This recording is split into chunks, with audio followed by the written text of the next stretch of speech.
असली ज्ञान किताबों के पन्नों में नहीं, बल्कि तुम्हारे भीतर की शुद्धता और निरंतर अभ्यास में छिपा होता है।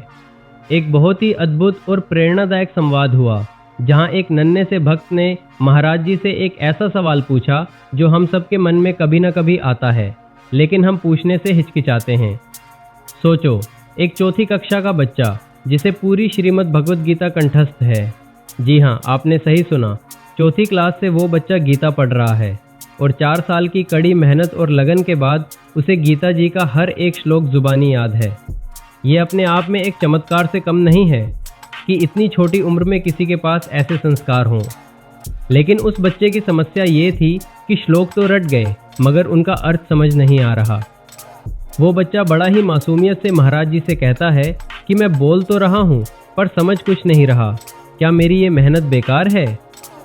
महाराज जी ने उस बच्चे को जो जवाब दिया, वो सिर्फ उस बच्चे के लिए नहीं, बल्कि हम सबके लिए एक जीवन बदलने वाला सबक है।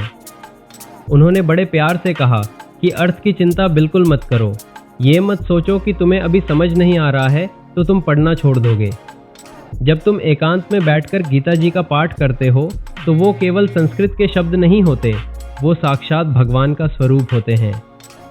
महाराज जी ने समझाया कि अभी तुम बच्चे हो, धीरे धीरे जब तुम्हारा बौद्धिक विकास होगा तो अर्थ अपने आप समझ आने लगेगा। लेकिन सबसे ज़रूरी बात यह है कि पाठ करना मत छोड़ना। अगर अर्थ न समझ आने के कारण तुमने पाठ छोड़ दिया तो जो याद है वो भी भूल जाओगे। रोज़ पाठ करो और जितना समय मिले नाम जप करो। यहाँ एक बहुत गहरा आध्यात्मिक रहस्य खुलता है। महाराज जी ने बताया कि किसी भी ग्रंथ के अर्थ के 4 अलग अलग स्तर होते हैं। पहला है शब्दार्थ, जो संधि विच्छेद करके व्याकरण से निकलता है। दूसरा है वाच्यार्थ, जो वाणी के मिलान से निकलता है। लेकिन ये दोनों सिर्फ बाहरी सतह है, असली खजाना तो अगले 2 स्तरों में है। तीसरा है भावार्थ, जो भाव में डूबने पर आता है। और चौथा है रहस्यार्थ, जो सबसे गुप्त है।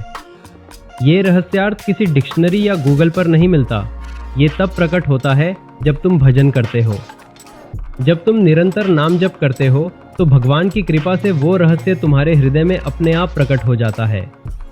गीता जी कोई साधारण किताब नहीं है जिसे एक बार पढ़कर रख दिया जाए।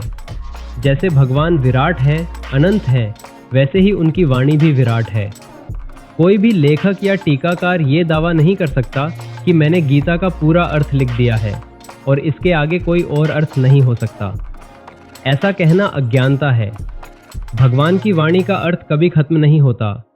तुम जितना भजन करोगे, भगवान खुद तुम्हारे हृदय में बैठकर तुम्हें वो अर्थ समझाएंगे जो तुम्हारे लिए बना है।